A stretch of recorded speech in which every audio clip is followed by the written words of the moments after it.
Hello and I welcome you to Vigyan recharge. इस video में हम समझेंगे कि वेल्डिंग मशीन कैसे काम करती है, क्यों 200 एम्पियर का करंट होते हुए भी वेल्डर को बिजली का झटका नहीं लगता, जबकि इंसान का चैप्टर निपटाने के लिए तो 1 से 4 एम्पियर करंट ही काफी है। कितने तरह के वेल्डिंग प्रोसेस होते हैं, कैसे किए जाते हैं, पानी के अंदर वेल्डिंग कैसे होती है, इसके साथ और भी बहुत कुछ। तो आखिर क्या है वेल्डिंग? ये है फैब्रिकेशन का प्रोसेस, बोले तो निर्माण का ऐसा तरीका जिसमें धातुओं को आपस में परमानेंटली जोड़ा जाता है। क्या सारे मेटल्स को वेल्ड कर सकते हैं? कुछ हद तक सारे मेटल्स को वेल्ड किया जा सकता है, लेकिन दो अलग अलग मेटल्स को वेल्ड करना थोड़ा मुश्किल काम है। जैसे एल्यूमिनियम स्टील, एल्यूमिनियम कॉपर और टाइटेनियम स्टील को एक साथ वेल्ड करना आसान नहीं है और अभी तक इसमें ढंग से कामयाबी नहीं मिल पाई है। तो कितने तरीके से वेल्ड किया जाता है? वेल्डिंग को 2 ग्रुप में बांटा गया है, एक फ्यूजन वेल्डिंग, दूसरा सॉलिड स्टेट वेल्डिंग, और अब इन दोनों को सब ग्रुप में बांटा गया है। जानेंगे इन सब के बारे में पूरी डिटेल में, लेकिन उससे पहले ये जानते हैं कि एक वेल्डिंग मशीन कैसे काम करती है। आज बात करते हैं आर्क वेल्डिंग मशीन के बारे में। ये वो वेल्डिंग मशीन है जो आप अपने आसपास सबसे ज्यादा देखते हो। तो एक वेल्डिंग मशीन का सबसे जरूरी हिस्सा क्या है? उसका ट्रांसफार्मर। क्या ये बाकी ट्रांसफार्मर से खास है? हाँ जी, बिल्कुल है। ऐसा क्या अलग है इसमें? ये हाई वोल्टेज लो करंट को लो वोल्टेज हाई करंट में बदल देता है। पर कैसे?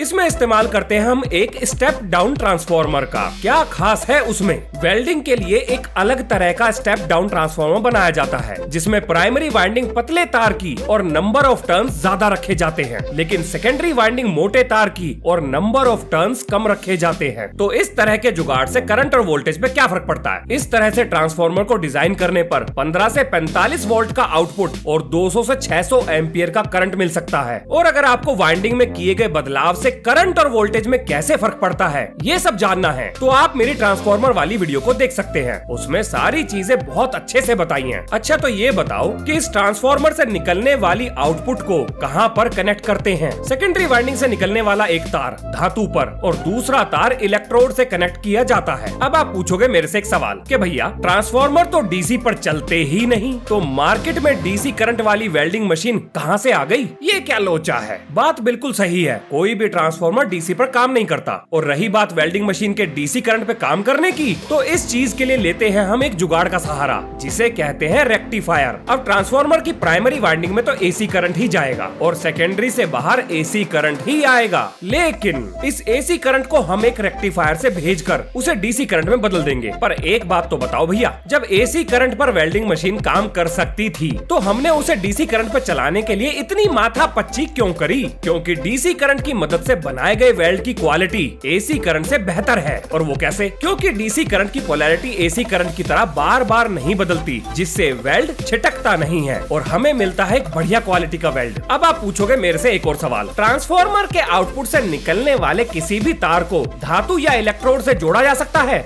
मतलब कि कहीं ऐसा तो नहीं कि इलेक्ट्रोड को नेगेटिव और मेटल प्लेट को हमेशा पॉजिटिव से ही जोड़ा जाए। क्या हम अदला बदली कर सकते हैं? अजी बिल्कुल कर सकते हो। अगर आप इलेक्ट्रोड को पॉजिटिव और वेल्ड होने वाली प्लेट को नेगेटिव से जोड़ते हो, तो वेल्ड पहले से गहरा होगा, यानी मजबूत होगा। और यदि आप इलेक्ट्रोड को नेगेटिव और मेटल प्लेट को पॉजिटिव कर देते हो, तो वेल्डिंग की रफ्तार पहले से तेज हो जाएगी, यानी वेल्डिंग रॉड जल्दी जल्दी पिघलकर वेल्ड करने का काम पूरा कर देगी। तो भैया आर्क वेल्डिंग में कितने तरह की रॉड इस्तेमाल की जाती हैं? ज्यादातर वेल्डिंग रॉड मार्केट में नंबर के आधार पर मिलती हैं, जैसे 10 नंबर, 11 नंबर, 12 नंबर, 13, 18, 24, वैसे 8 नंबर की भी आती है। आप वेल्डिंग का सामान रखने वाली किसी भी दुकान से जाकर नंबर बताकर बड़ी आसानी से सामान खरीद सकते हो। अब आता है सवाल, इन नंबर्स का मतलब क्या है? देखो, वेल्डिंग बॉक्स पर कुछ इस तरह का नंबर लिखा होता है, जैसे E60 110, जिसमें E का मतलब है कि ये एक इलेक्ट्रोड है। अगले 2 नंबर यानी 60 का मतलब है कि इस इलेक्ट्रोड के द्वारा किए गए वेल्ड को टूटने से पहले कितना दबाव या खिंचाव झेलने के लिए बनाया गया है, और ये हमेशा 1000 का मल्टीपल होगा, यानी इस इलेक्ट्रोड से किए गए वेल्ड की टेंसाइल स्ट्रेंथ 60 × 1000 PSI होगी। PSI का मतलब पर स्क्वायर इंच। अगले नंबर यानी इस केस में 1 का मतलब है कि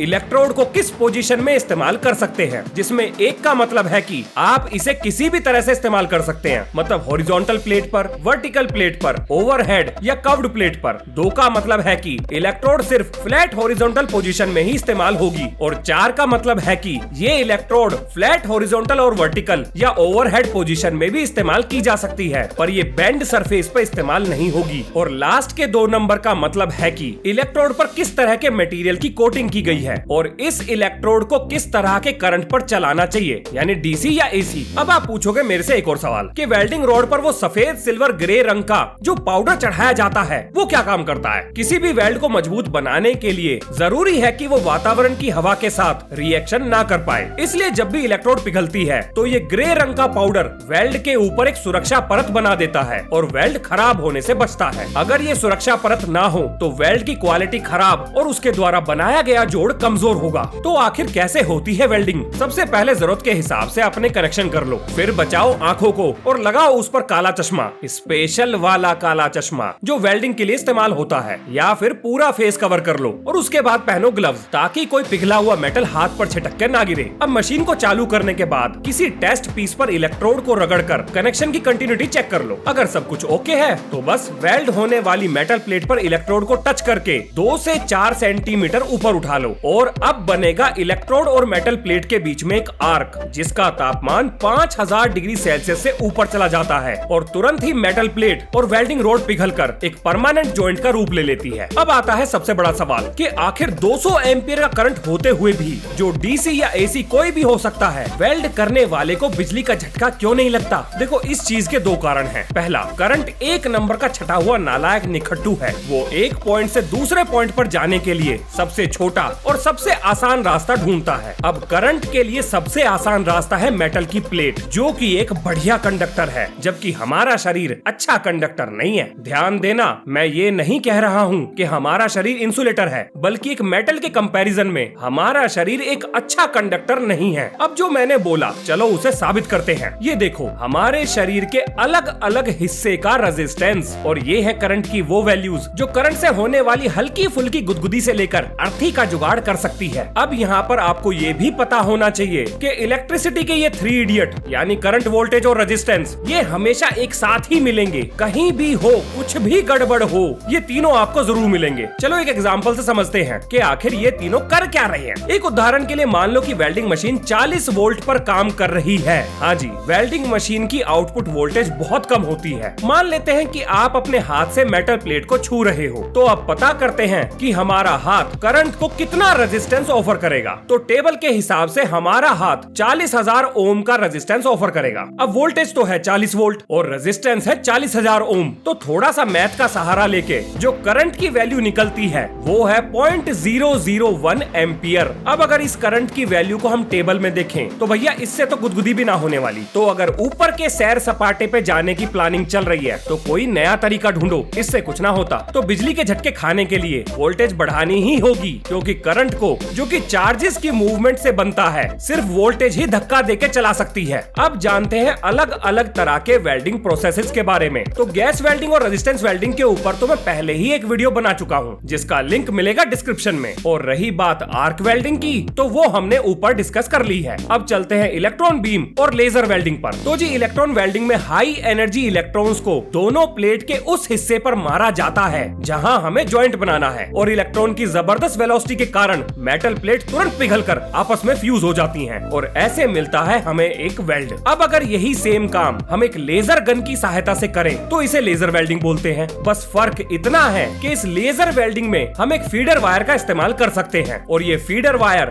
वेल्ड करते समय खाली जगह को भरने के काम आती है। इससे वेल्ड भी मजबूत रहता है। फीडर वायर को हम TIG और MIG में भी इस्तेमाल करते हैं। अब आता है फ्रिक्शन वेल्डिंग। तो जी, इसमें दो मेटल प्लेट को या फिर ऐसी दो चीजों को जिनको आपस में वेल्ड करना है, उन्हें बहुत तेज रफ्तार में आपस में रगड़ा जाता है, या फिर किसी एक पीस को स्टेशनरी रखकर दूसरे पीस को उसके ऊपर रगड़ सकते हैं, जिसकी वजह से जबरदस्त टेम्परेचर प्रोड्यूस होता है, और यही तापमान इन दोनों धातुओं को इनके मेल्टिंग पॉइंट से पहले एक दूसरे में फ्यूज कर देता है, और इसी को फ्रिक्शन वेल्डिंग बोलते हैं। अब आता है कोल्ड वेल्डिंग प्रोसेस। तो कोल्ड वेल्डिंग प्रोसेस में प्रेशर की सहायता से दो मेटल्स को एक दूसरे में फ्यूज किया जाता है। अब बात करते हैं अंडर वाटर वेल्डिंग के बारे में। तो इसे हाइपरबैरिक वेल्डिंग भी कहते हैं, जिसमें वाटरप्रूफ इलेक्ट्रोड का इस्तेमाल करके बड़े बड़े शिप्स या ऐसे मेगा स्ट्रक्चर्स जिनको पानी से बाहर निकालना संभव ना हो, उन्हें रिपेयर किया जाता है, और एक वेल्डर पूरी तरह से प्रोटेक्टिव गियर पहनकर ही ये काम कर सकता है। अब क्योंकि आप पानी के नीचे हो और आपका सारा मशीन पानी के बाहर है, इसलिए वायरलेस तरीके से आप मशीन ऑपरेटर के हमेशा संपर्क में रहते हो, ताकि अगर कुछ गड़बड़ हो तो बिजली की सप्लाई को तुरंत काटा जा सके और आपको बचाया जा सके। बाकी ये अपने आप में बहुत ही गहरा टॉपिक है। अगर आप कहोगे तो इसके ऊपर अलग से एक वीडियो बना दूंगा। अब मैं आपको दिखाता हूँ एक मजेदार चीज। तो being a mechanical engineer and machine design expert, मैंने भी अपने लिए वेल्डिंग से कुछ बनाया है जो मैं इस वीडियो में जरूर दिखाऊंगा। बात थी लॉकडाउन की, सब कुछ बंद हो चुका था और घर में पड़े रहने के कारण मेरा वजन बहुत तेजी से बढ़ने लगा। मुझे महसूस हुई जरूरत वर्कआउट की। अब जिम तो बंद थे तो मैंने सोचा चलो क्यों ना खुद का जिम घर पे ही बना ले। इसलिए मैंने एक वेल्डिंग मशीन खरीद ली और फिर घर में रखे हुए स्क्रैप के लोहे से अपने लिए ये बना डाला। तो ये है मेरा घर पर वर्कआउट करने का सस्ता जुगाड़। मजे की बात बताऊं, ये सारी रिसर्च मैंने वेल्डिंग मशीन को खरीदने से पहले की थी और उसके बाद मैंने किया प्रैक्टिकल। और अपने एक्सपीरियंस से कह रहा हूँ, ज्ञान को बढ़ाने का सिर्फ एक ही तरीका है, कुछ ना कुछ करते रहो, ज्ञान को इस्तेमाल करते रहो, नई नई चीजों पे हाथ आजमाते रहो, क्योंकि विज्ञान आपको कभी निराश नहीं करेगा। तो मिलते हैं नेक्स्ट वीडियो में। जय हिंद, जय भारत।